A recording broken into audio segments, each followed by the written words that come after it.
بسم اللہ الرحمن الرحیم۔ السلام علیکم۔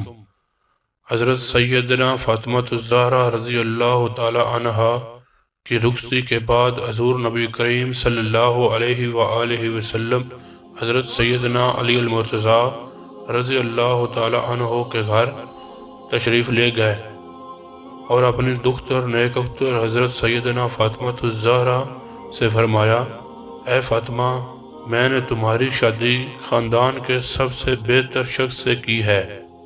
پھر حضور نبی کریم صلی اللہ علیہ وآلہ وسلم نے اس جوڑے کو دعا دیتے ہوئے فرمایا، الہی ان دونوں میں محبت پیدا فرمانا اور انہیں ان کی اولاد کی برکت عطا فرمانا اور ان کو خوش نصیب بنانا، ان پر اپنی رحمتیں نازل فرمانا اور ان کی اولاد کو ترقی اور پاکیزگی عطا فرمانا۔